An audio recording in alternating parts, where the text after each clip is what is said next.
The Order of Light presents My First Contact, a new series which allows you, the subscribers and viewers, to share your first contact.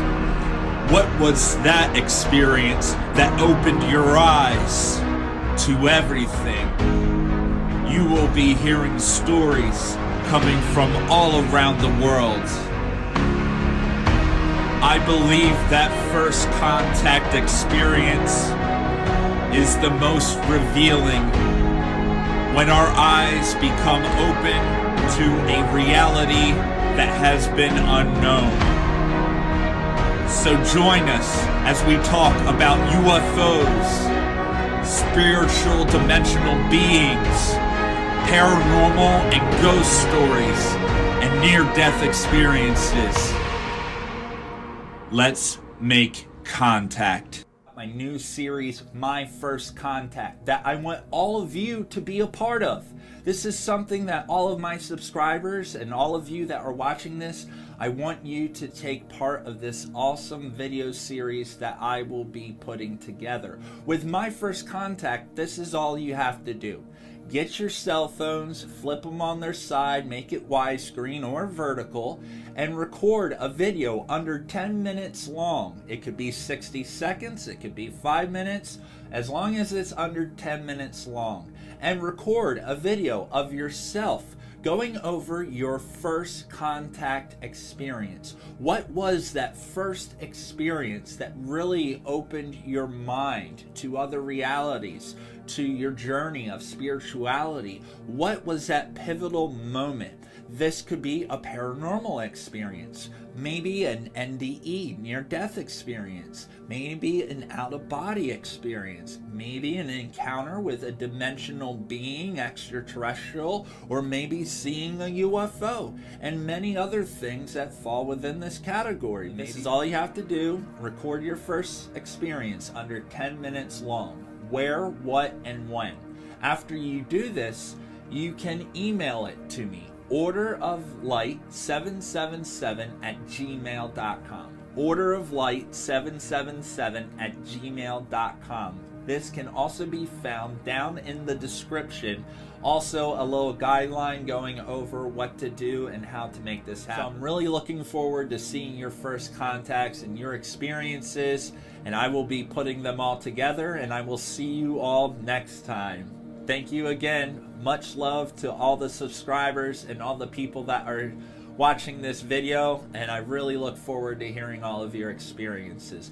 We are the Disclosure. It's a new era of contact.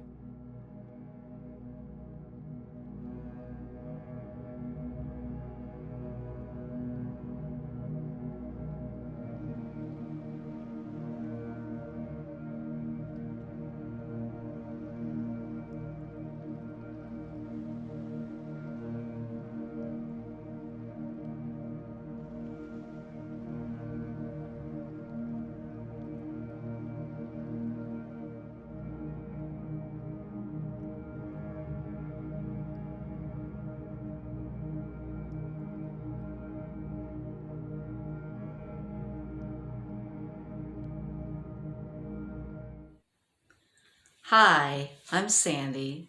I'm currently from West Central Illinois, formerly from Southeast Iowa.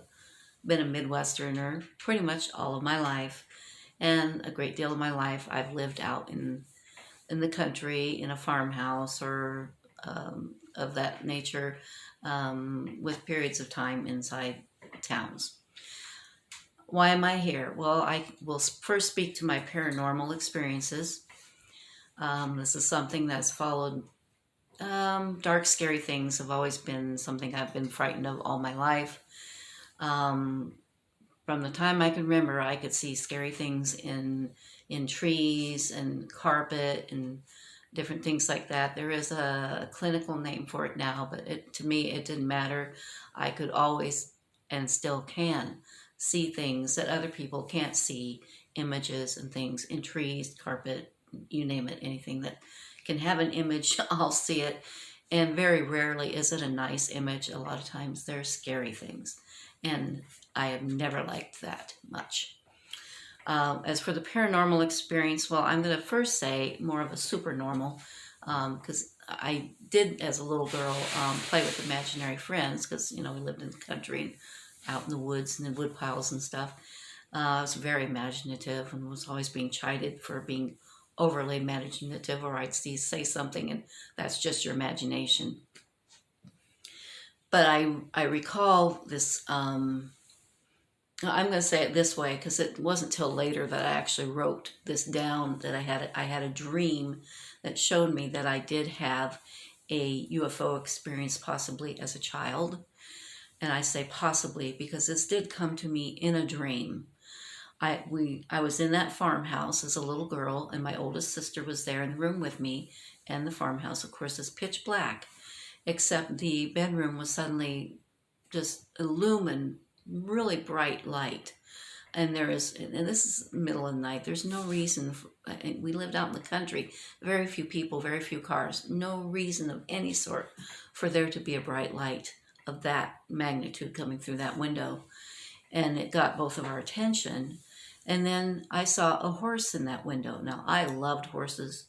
I still love horses, always have. And so that got my attention. And I was like, oh, a horse. I'm curious. I'm not really afraid. I'm just, what's this? And then I wanted to go see it. And I actually wanted to go look because a part of me says, this horse can't be on the second floor. So I went over and I looked out, and obviously nothing there. But that shifts to me being in another place. And in that place, there's a big, big window. And if you look down over, you can look down on Earth. And that woke me up. Now, that aspect of that dream has pretty much followed me most of my life. It's been triggered, and I've seen it and experienced that thing again a number of times over the years. Enough so that I feel that I did have some kind of experience that had me off planet. There was even one time when I thought, when I looked down, I was just on a piece of metal looking down. And that was more of a waked lucid dream. Now, I also had a supernormal experience as a little girl up on a hill on a rock, which was to me huge, but today I know it was really a small rock. And I remember looking out because we were on a hill, and then there was river bottoms in front of me. And I remember feeling peaceful, and everything was very light, and I felt very protected, and I felt like I was always going to be protected from that experience. And that's carried itself with me for many, many years too. Now we're going to fast forward to my teenage years.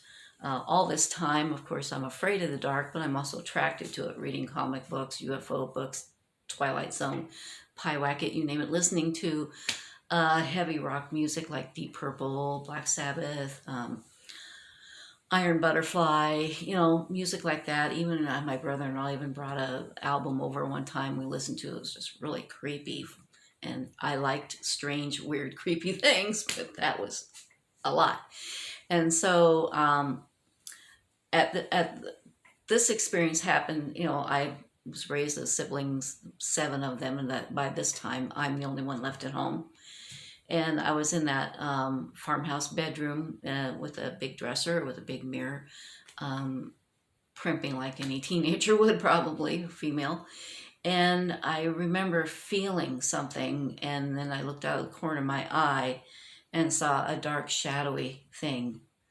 And it just freaked me out. I was like, there was a lot of things about that farmhouse that scared me. I've had a lot of nightmares in that farmhouse, a lot of wonderful experiences too. But I also had plenty of scary things, especially about couple rooms in that house. And those things continued on over the years for a while. Actually, a lot of my nightmares continued on until a number of traumas were cleared, and then those nightmares stopped. So, fast forward again. Now, I didn't have a lot of paranormal experiences or anything during the married years with my 3 daughters, but they began to experience things. And after our divorce, they began to experience even more things. And so the paranormal saga continues, because my grandchildren are now experiencing these things as well.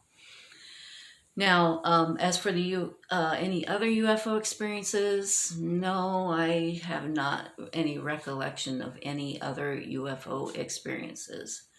It was primarily the paranormal. And I think I've covered everything that I can recall at this time. I have learned a lot from your community, being on Robert's YouTube channel. My awakening has been happening for years, and my awakening to what you could call starseed, whatever that means, in 2020. And that's when I was woke up to being the light being of love that I am today. And I thank you, and I am going to enjoy this journey with all of you.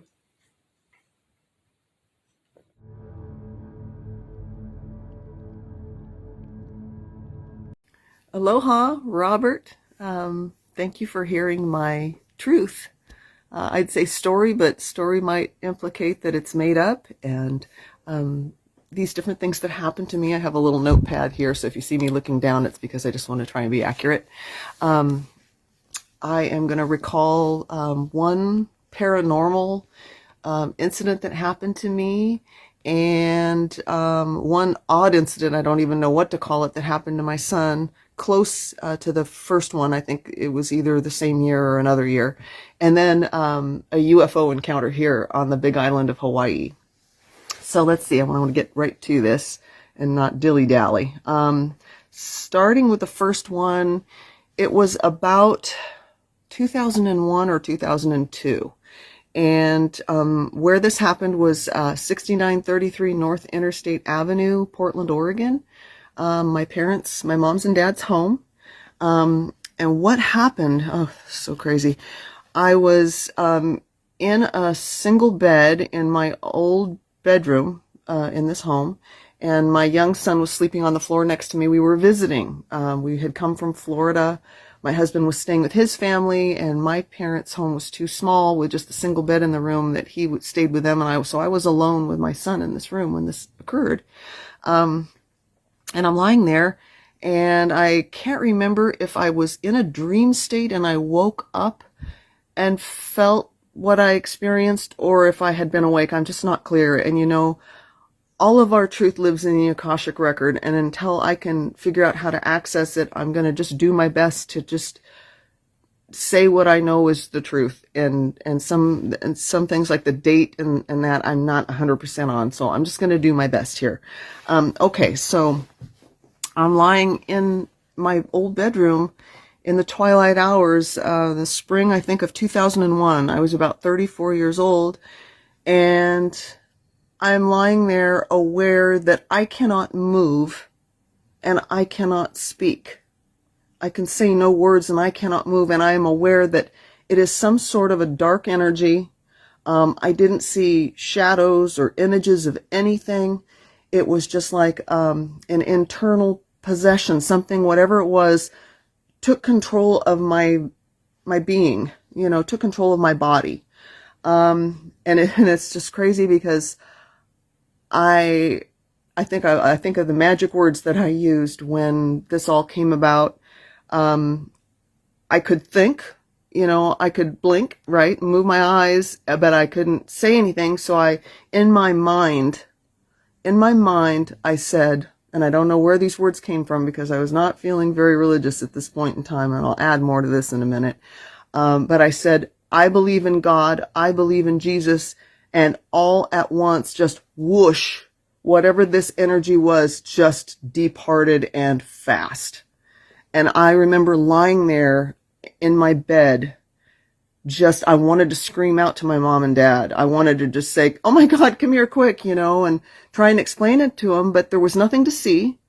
I just lied there in the twilight, just bawling my eyes out, very much in disbelief at what happened. But I would just describe it again as a dark energy that entered my being, and my magic words were, I claimed God, and God came for me, and in the sense of, well, I shouldn't say God came for me. I should say that this being did not like to hear about God or Jesus, did not like that, and wanted away.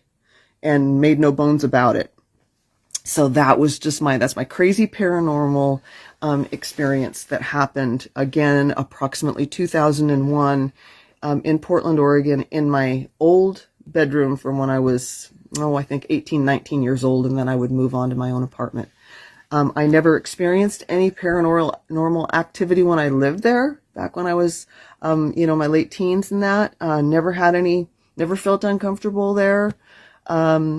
So that's that. And then moving right along in that same bedroom. And this is where, again, I wish I could just get into the Akashic record and know for sure. Maybe it was 2002. And I was thinking, gosh, could it have been the same year that I had the paranormal experience of being held ransom in my own body where I couldn't do anything? I don't know. It's not that important, I suppose, but I'm trying to keep everything above board and be as truthful about everything. And that's just, I can't answer the year. I should remember it, but I don't. So I'm just going to let that go. But the second event was in that same bedroom. And I don't know what it was. I can't call it paranormal, but it affected my son. My son at the time, I believe, was 3 years old. He was born in 1999. And it was the morning, it was about 10 a.m. And I looked around and I'm like, where's Grant? He's not up yet. This is not like him. So I went upstairs and saw him lying on his little bed, which was right next to the twin bed that I was on. He was on the floor on his big piled up quilts, and he was just out of it, just droopy and out of it. And instantly I got that big mama bear instinctive protective thing going on. I always had that. And immediately I yelled to my dad, call 911 right now. And the guys over at Engine 8, they were always our heroes. If there was ever anything wrong, those guys at Engine 8 on North Interstate Avenue, right over there by the Fred Meyer, would be over in a flash. And they showed up, and the four gentlemen piled up the stairs, and my young son was going into like a blood sugar crash, or like almost headed toward a diabetic coma, yet he never had diabetes. So it was strange. It happened in that room, and you guys, it never happened again. And for the next year, I was a vigilant mama taking blood samples from this poor little fella. He had to get his finger stuck 4 or 5 times a day. But that was never rectified. We never figured out anything on that. And I thought, well, I'm going to mention it because there's some really intuitive people out there that watch these videos, and, maybe you can comment down below, or if you have any feelings about what that could have been. I don't know. I'm just happy to say my son is a healthy, almost 25-year-old now. But, yeah, that was a really, really weird, unexplained, emergency. I remember when they said when he left, his blood sugar, I think, was about 60. And then by the time he got to the hospital, it had dropped to 30 or some thereabouts, a window of give or take 5 or 10. But yeah, it was a major crash. And the little boy, he was never a little boy that put stuff in his mouth. Like if he found a pill on the ground or anything like that, that was never his way. So really weird, really unexplained. And it happened in that same bedroom. So that's why I figured I just mentioned both of those. And then my last one is here. I live on the big island of Hawaii between like Curtistown and Mountain View. And I'm very much interested in UFO activity. And I always, especially when I first moved here, would stare out the windows and just watch the night sky and just kind of marvel over the different lights and stuff. And this one night I was up at the northwest window. Northwest? It doesn't matter. We'll call it the north window anyway, looking out, and I was observing just a light just coming across like so, and it was just this, it looked like a little star. I thought, oh, it's probably just a satellite, and it was going across, and then all of a sudden it went whoop, and it disappeared into the star right above it. And I wanted to scream to my husband, oh my God, honey, oh my God, come here and check this out. But, he allows me my truth and he allows me my interest, but he doesn't quite get it. And I knew it would fall on deaf ears and I'd be wasting my breath. But that was a really, really cool, amazing thing that happened here in Hawaii, in my home, where I actually finally got to see, it looked like an orb. If I had to describe it, it was like a white kind of a white glowing orb just cruising across the sky. And again, I thought, oh, you know, a satellite. And then it just moved from going one direction to going up and disappearing in the star. It's like it melted into the star. And oh my God, I was like, kept watching it and watching it. I wanted to just see, you know, oh my God, are you going to do something else? What's going to happen? And I watched, and nothing ever came of it. It just melted into that star, and it's my paranormal, I should say my UFO, exciting experience. But it's a little awkward to share some of this because, you know, you never know how people are going to take it. But Robert is amazing. His people, I'm sending friend requests to some of you, and thank you for friending me and supporting me on Facebook too. And we share and we press the like button on our posts between one another. And that's how we grow this community of light. And so I just want to say I love you all and much mahalo. And thank you for hearing my story. Bye.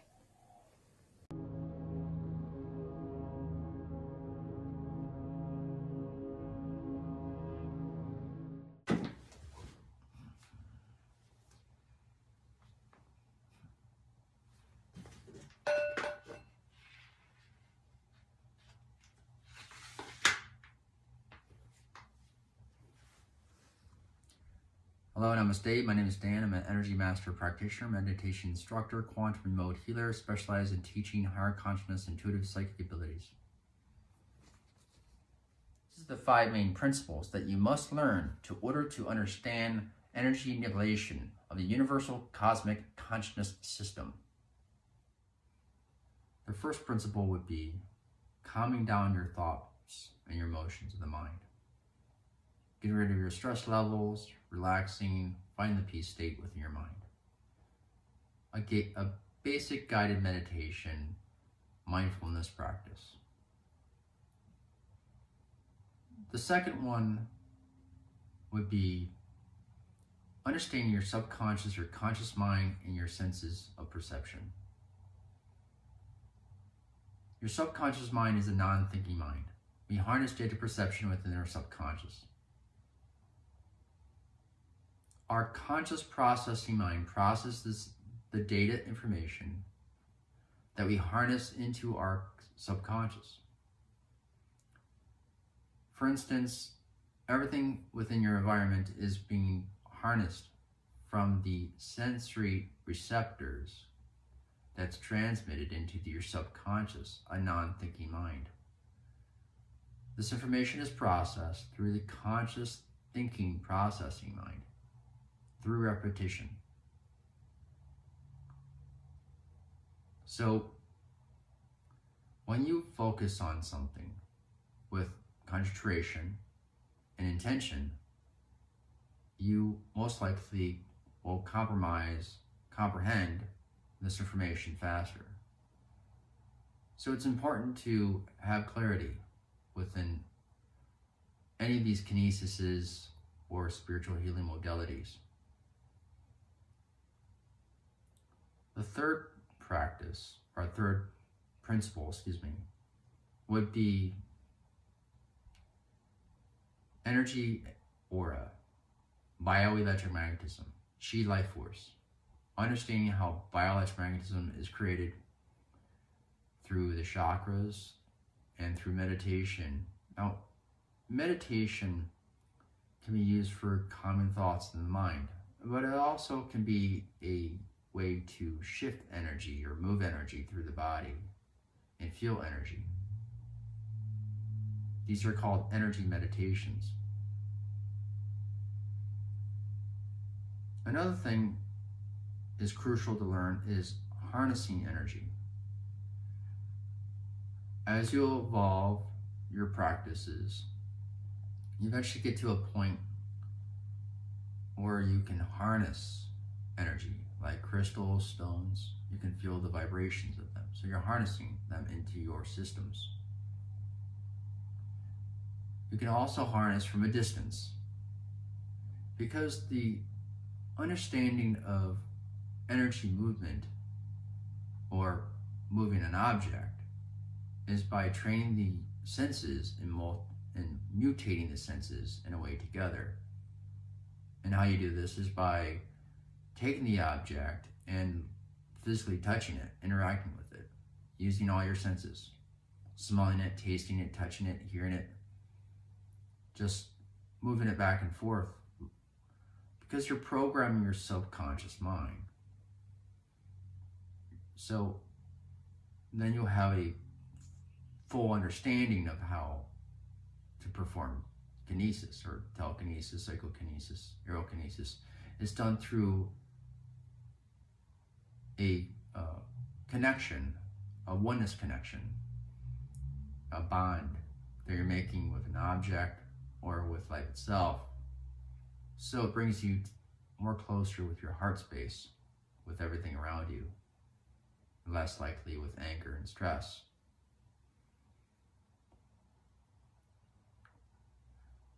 Within the harnessing intention, you must learn the systems of energy around you within your own, environment. This is called bioresonant field systems. Bioresonant field systems are in the geological regions of the world. For instance, the ocean gives off oceanic currents, the salt, and also the sun. That's why so many people are attracted to the beach. There's 3 elements right there. Rivers, streams, lakes, ponds, mountain regions, forests, dense forest. Everywhere on Earth, there's many forms, I would say, of vibrations, and forms of vibrations that are kind of like combined together. You can harness this as you meditate, or other forms of practices that I teach.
Hey, howdy. Hello, I'm Heidi Popp. I currently live in Los Angeles, but I have lived in a couple states, different points of the country, and have some experiences in those. So I just thought I would share a few. I know you're looking for first contact, but there is this growth of contact that I wanted to share. So the first that I can recall is being in the Pacific Northwest, where my childhood was. We lived in the hills of Portland, Oregon, and we often traveled to those majestic places that are in the Pacific Northwest. And one encounter is a Bigfoot, a little Sasquatch buddy. Now, I saw him while in motion. We were going like this. So it was just a chance happening, but I can still picture the outline. And then being of, I think I was about 8 or 9, being at that age and having my mom go, yeah, probably was. Fun. That's why it was embedded in me. So I just remember this feeling of like, look at that. Not, oh my gosh. It was like there it is. And I felt like a response of like, hi, here I am. How you doing? Bye. And I left. It was a happy experience. Cut to, we go back to the Midwest, and I'm living outside Chicago, and I spent summers in Wisconsin, and we lived in Door County, which is a hot spot. A lot of documentation on that. potential underwater species, a lot going on up there, a lot of activity. And my mom is an abductee and an experiencer and contactee. And she had several instances of loss of time. She's seen ships. She had a VHS recording of one, sent it to MUFON, never saw it again. We won't go there. So anyhow, it was kind of normalized. It wasn't talked about until I was having said experiences. So the experiences I had, this began now at like 12, 13, 14, 15, 16, I think it stopped. But most nights I experienced crazy, awful sleep paralysis, tons of white lightning, often enough where I'd be like, wow, what a crazy storm last night, all that lightning. I was like, there's no storm, stars all night. And it usually happened when it was just my mom and I. My dad would be back in Chicago working. My sister would be out working. She and I spent most of our time in the summers up there. And at nighttime, I just had a rough time. I had a routine I'd go to bed with because I always felt I saw shadow beings in the doorways. And again, that sleep paralysis scared the bejesus out of me. But my mom would sit there and say, you're not ready. Perhaps they're trying to make contact. You need to express you're not ready to leave you alone. And I felt like I kept doing that, but it kept happening. So it cut to my adult life. I'm kind of looking at that time as perhaps military involvement. The hybrid program resonates a ton, especially because my mom has those experiences as well. She's even seen one of the children that was taken. She doesn't want to talk about this stuff though, but perhaps at one point. But again, this is helping me formulate my own timeline and my experiences. During those said instances in the summer that to me were dark, like nighttime, I felt so much energy coming at me. It was intense. And we loved being out at night, the stars and everything, but I was having darkness about it. My mom was having lightness about it, except for the one instance during the school year when we're back outside Chicago. And I recall I had my little brass trundle bed and I was not on the floor, but I was not in my bed. And I was halfway facing down, getting put back on my bed. And what I remember most about it was the bright white, blue, silvery light in my room. It was not just a light. There was a figure that I still can't make this out until I was at East City Ranch, July 2020. And I saw, looking through the bookcase, and I saw this book from Peter Maxwell Slattery, Shiji. I think I'm saying that right. The figure on the cover of that book is the closest thing I can compare it to. It was very ethereal. I felt very safe. Like I said, I was sleepy and not scary sleepy. I was more like, oh, thank you for putting me back in my bed. And I just remember thinking very at peace, very safe, very well. It was a positive experience. So that counteracted all these negative experiences I had at North. I'm like, what's going on? And then my mom had all the loss of time. I didn't necessarily have loss of time, but I had certain places I did not like to go. And now that I work with energy, I'm like, very interested in those spaces now. So I will be in Wisconsin summers and I will be checking that out. But Robert, I wanted to share my ET story here. So when ET came out, like the little cousins and my sister and I went to go see it. We got dropped off and I just remember it starting and I remember ships and I just remember going, and I just had that dizzy feeling and I was like, what? Really like not scary. I just remember being like, what's happening in my body? And then the beginning when they're bum rushing through the field with all that tall wheat and stuff, and they run into each other, I began projectile vomiting all over the theater and my cousins and whoever was there. And I was ushered out of the theater and it was fine when I left, but I was like, what happened? And still to this day, I just have this connection to ET. I can't even explain. That's my ET movie story. But here's my point. After that movie is kind of when the negative experiences in Door County was starting. So I have to try to relate that. So quickly cutting to, I had a chunk of time of Nothing that I can recall. Definitely guardians and teams around me protecting me, because I probably shouldn't be here considering some of the choices I have made in life. However, even just in 2018 or 19, thank you, that 19, I had contact in LA. And now I know it's full of a lot of crazy beings and things, but this was called in. It was several weeks it was several weeks I was calling it in. And I'd like to have experience. Can I see a ship? Hello, how are you? Where are you? Da, da, da, da, da.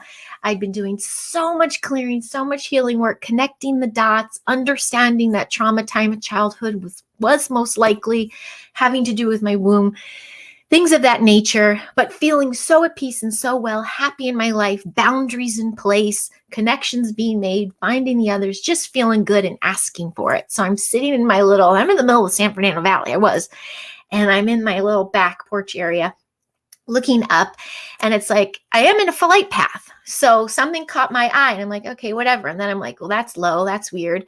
And there was a pivot, a hard turn right over me. And I was like, what? And I'm looking, and I'm like, is this? And it starts breathing. Like there were 5 points of light, or 6 or 7. It kept changing. It was 3 and then 5 and then 2. And it was like, do, and we're dancing. And I'm like, that's for me. And sorry, peeps, recall my past. If you've ever done ecstasy, it was kind of that feeling, that goosebumpy, like even the air is giving you chills, but it's euphoria, incredible euphoria. And I had this moment of like, holy smokes, is this for me? Thank you so very much. And it just had a dance. And I was like, yay, yay. And then my smart ass went, let me get my phone and take a picture. Looked up, totally gone. I was like, oh, and I went around my yard looking up and looking all around. There's no way it would have gone, because I had a pretty expansive view. And I was like, dang. And I was like, shucks, okay, thank you. But, learned my lesson. This is not about anybody else. This was my moment. I did not need a picture. So year later, July 2020, I was very close to a little Sasquatch meeting, and the child in me went, no, I'm sorry, not ready. And I ran away. And I was like, rats, I missed that one too. But then cut to Grafton, Illinois last May for the Journey to Conference.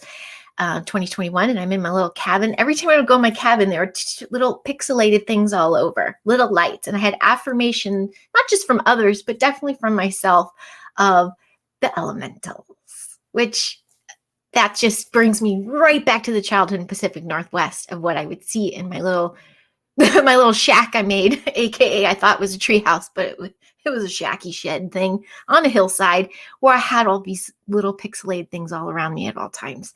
So when a friend there said, just talk to him, just try. And I remember going in my room and I was like, holy smokes. And I'm looking around, I'm like, okay.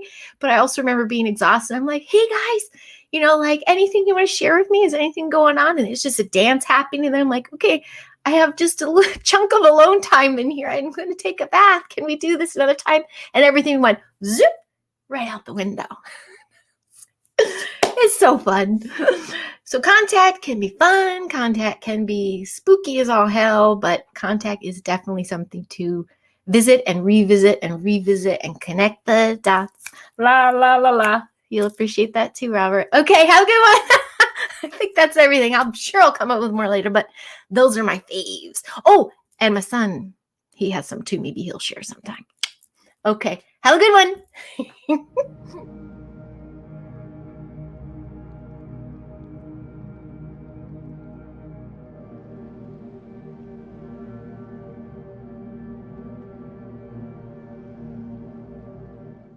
Hello, everyone. I just wanted to introduce myself. My name is Kendra Barnes.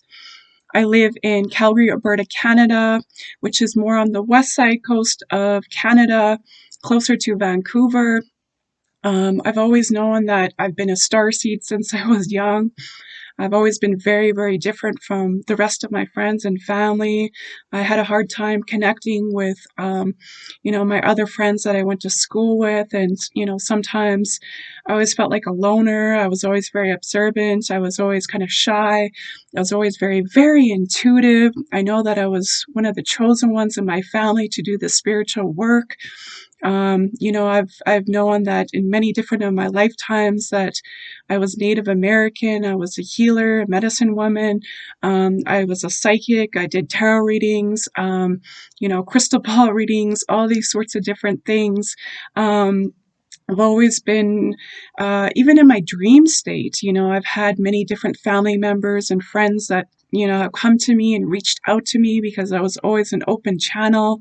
And I believe that, most of you that are watching today is definitely on the same path as myself and the others that are going to be on this video here, that we were the chosen ones. Our ancestors chose us to do the work and to be a part of this awesome shift that is happening on planet Earth and where humanity is going. It's so exciting, and we're all excited for these disclosures and to meet our star families and in other realms and other dimensions and other star planets and stuff like that.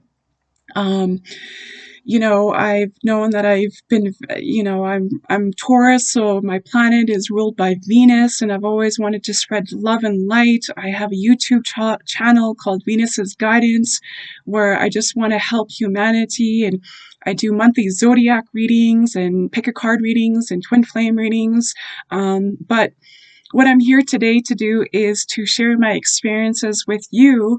And I'm so honored to be a part of the series here. As soon as I seen it on, Order of Light and on, Robert's channels, I was like, my spirit guides are like, you have to reach out to him and you have to share your experience. So that's what I'm doing today.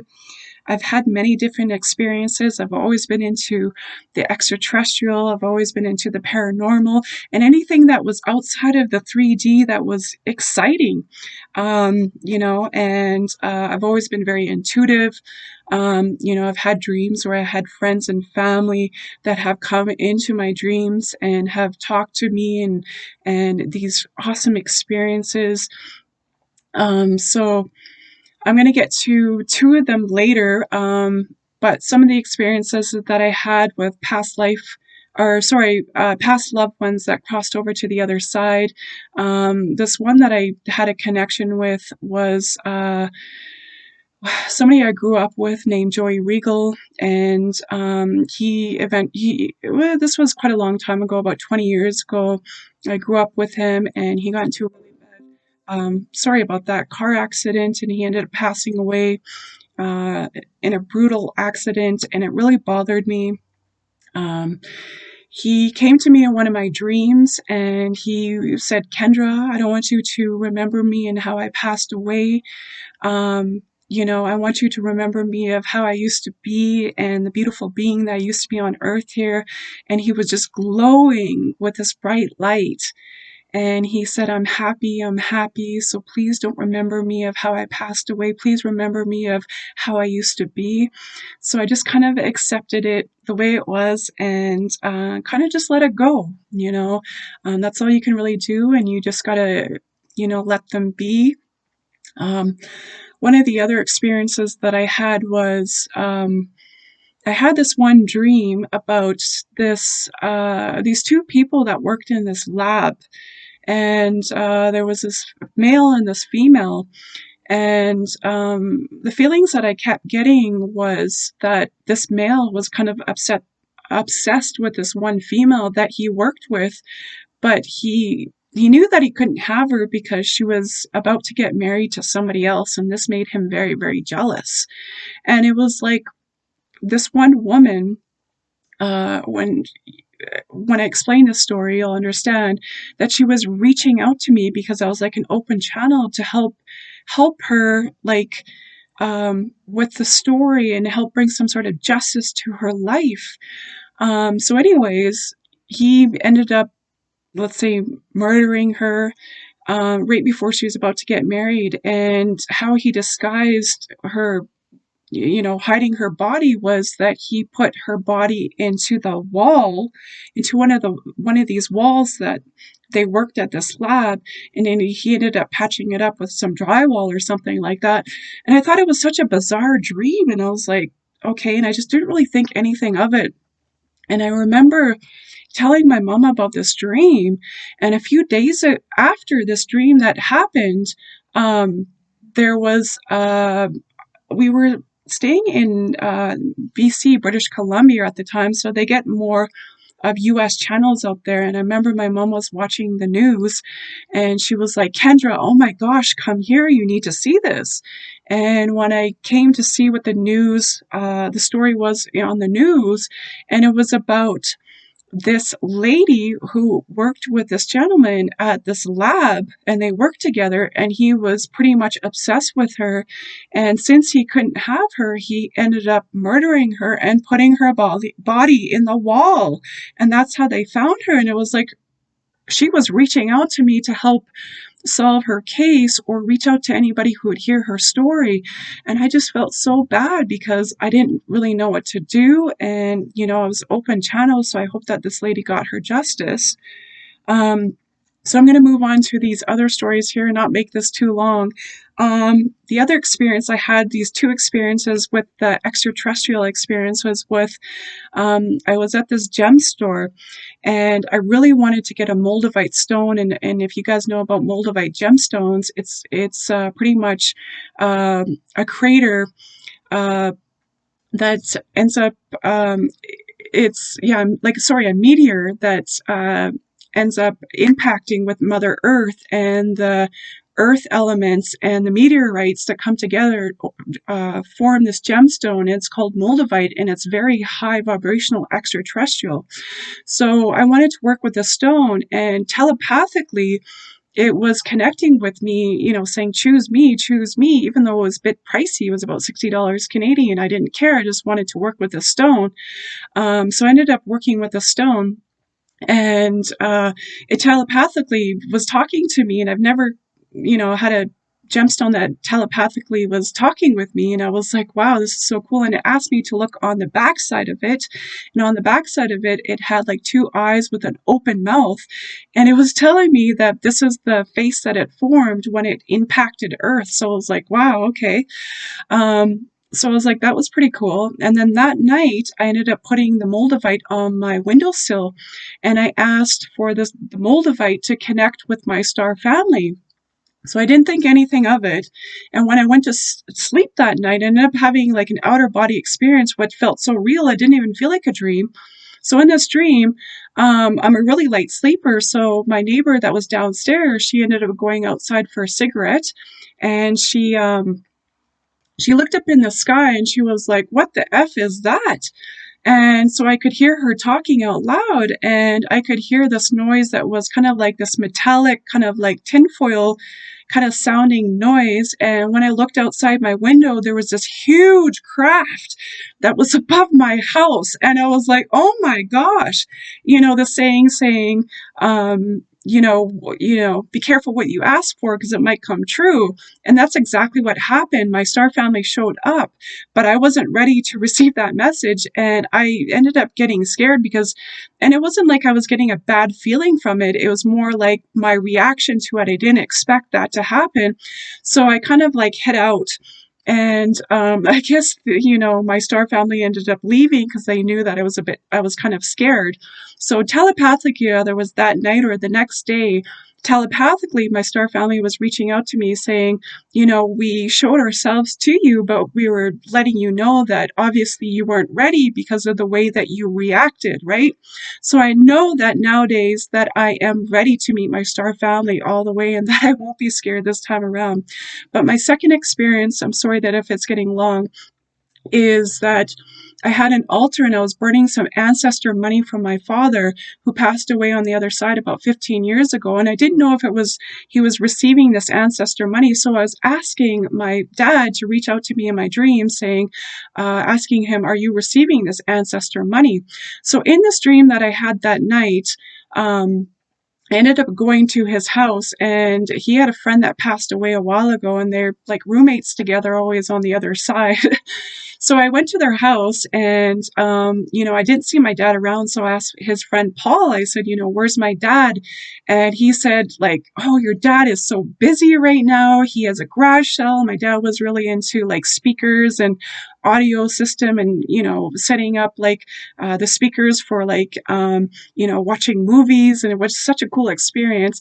And he was selling all of the stereo equipment, and he was so busy and making so much money, nothing like he used to on Earth here. So I knew that he was receiving this ancestral money, and it was really, really exciting. So I just kind of like left him alone, and I said, well, I'll come back another day and I'll see him then. And I asked Paul, is it okay if I go upstairs and use your bathroom? But this is the most cool experience, one of the coolest experiences that I ever received. So when I went upstairs into the bathroom and I looked into the mirror, I seen a different version of myself on another plane or another platform or another dimension, another reality of myself as a Lyrian, which I looked like a female avatar, like in the movie Avatar. And I had like this cat-like features and these human-like features, but I was seeing it through my eyes of myself, Kendra, on another dimension, another reality of myself on another dimension. And it was so cool. And I remember just touching my face, and I couldn't stop looking at my face because it was like the first time I seen myself as, myself on another planet as my, my extraterrestrial self. And it was such a cool experience. I'm sorry that this video ran longer than it did. So I hope you guys enjoyed this, and I'm so happy to be a part of this experience, and thanks for watching. So we'll see you guys soon. So bye.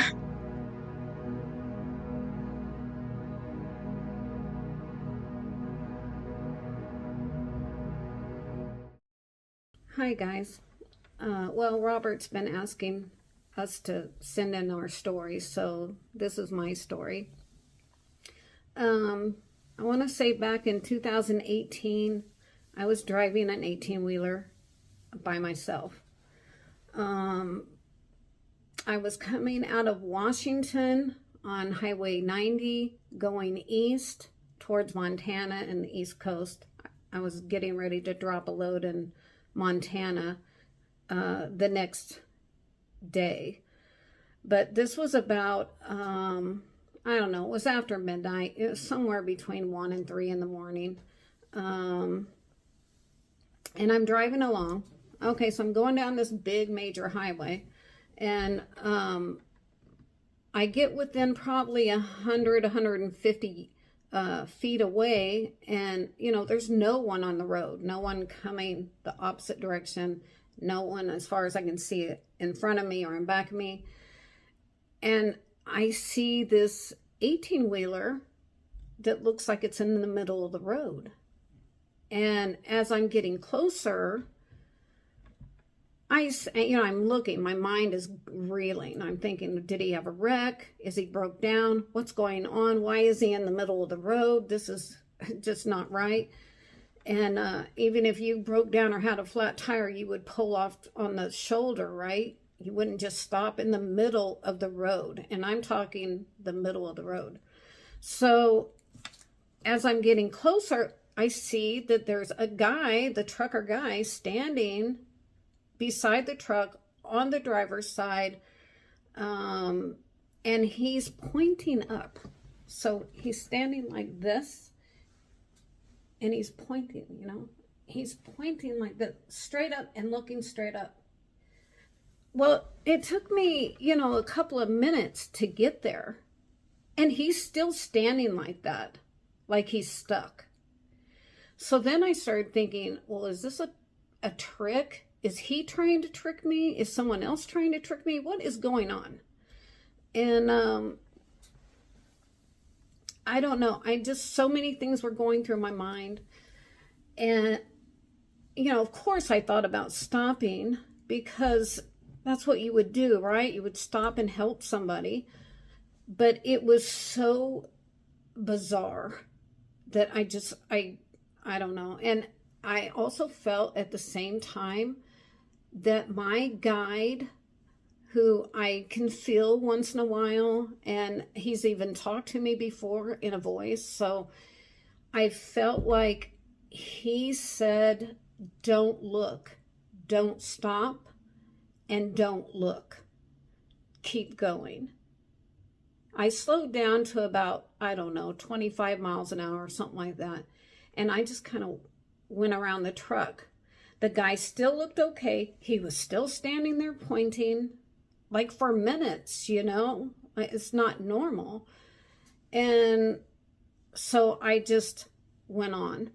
And I thought, well, surely there will be other truckers coming. If there is a problem, they can help. Or if he has a CB or something, he could call for help.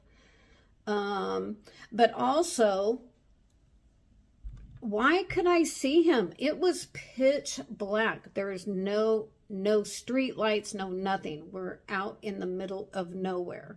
Just a bunch of trees and the road. And how was I able to see him? Well, there was a beam of light coming down right on him, not on the truck, not anywhere else, just a beam of light right coming down to him to where I could see him.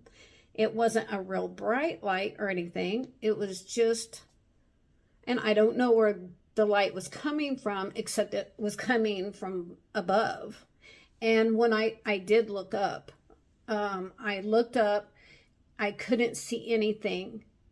I couldn't see a ship. I couldn't hear a ship or anything. But I'm thinking it had to have been a ship. So anyway, I talked to Robert on the phone and a few months back, and I was really actually telling him about another story.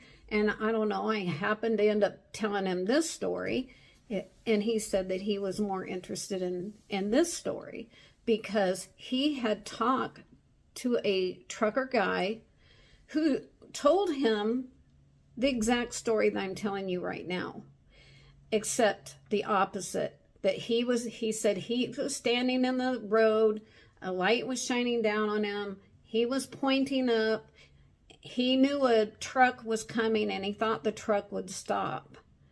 But of course it was me, and I didn't stop. And he told Robert, well, I can't believe that other trucker didn't stop to see what was going on or whatever.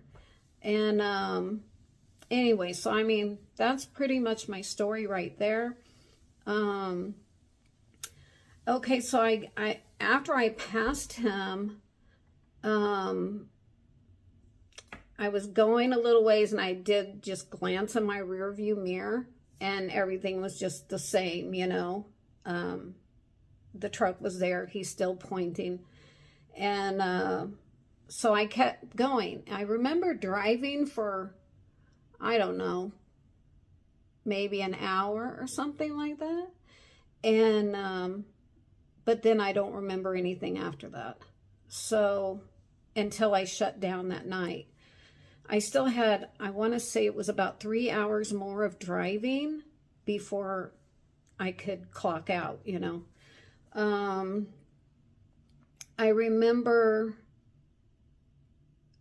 about 15 minutes before I was about to shut down, I was looking for places to shut down, and it's very difficult early morning hours because most truckers drive in the morning and they're already shut down at like 10 o'clock at night. So all the places are taken up. And I remember this because I had to park on an off ramp, and I hate that. So I remember that because, you know, other traffic and truckers will keep you awake, you know. You just don't sleep well. So, and then, well, this is kind of another story, but the same one. So the next day I get up, I drop the load, I'm driving in the night again, and I see 3 white lights way down the road, maybe, and up in the sky, way down the road. I want to say it would probably take me an hour and a half or 2 hours to get there. So it was that far away. So I was thinking, oh, that's strange that there's 3 great big white lights there. And I started thinking, well, what could that be? Is it a stadium or what is it? But it was already about midnight again. So I'm thinking, well, who would be in a stadium at midnight with the lights on, right? I was thinking all kinds of things, but I watched this thing for over an hour. These lights just sat there for over an hour. And then as I got closer, all of a sudden they just dropped down. And I don't know where they dropped down to, because it was still pitch black. I'm still in the middle of nowhere. I'm not near a city or anything like that. So I thought, well, maybe it dropped down behind a hill, or maybe these are lights of some sort, and my elevation went up or something. Anyway, I just thought, well, it just went behind a hill or a mountain or something like that. Well, and then I shut down shortly after that. Well, then the next day I got up and it was daylight, and there was no hills, no mountains, no nothing. So I don't know where the lights went. They just disappeared, I guess. That's my story, and I'll probably upload it on my channel later on. I'm doing a series, but this is out of context, so I'll upload this probably in a month or two on my channel. Okay, guys, have a great one. I'm looking forward to hearing everyone else's stories. Okay, bye-bye.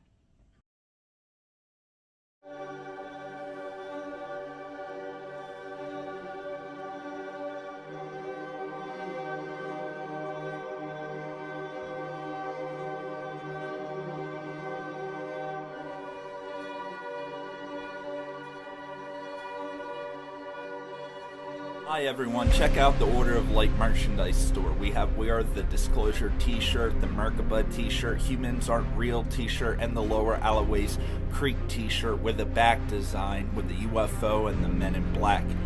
We also have a special edition Jock Doubleday Seams t-shirt. We got a lot of Reptilian shirts, Shed in Season, the Dare shirts, and the Rico Reptilian with the back print with Drano. It's Shed in Season. Also, you can check out, we have cups, we have stickers, we have bags and hats, and a lot of other things as well. So if you want to support the channel, a great way to do so is by getting some cool swag. Appreciate it.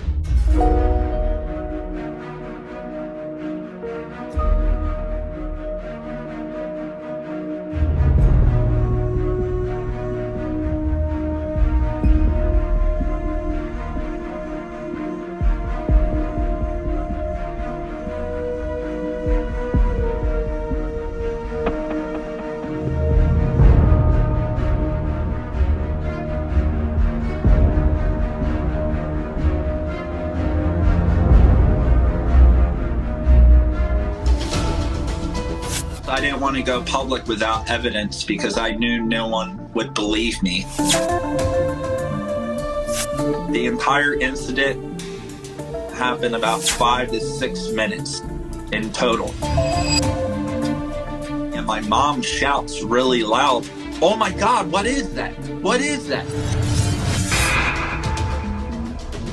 At no point did the 2 men in black or the Air Force gentleman ask my mother or her friends what did they see.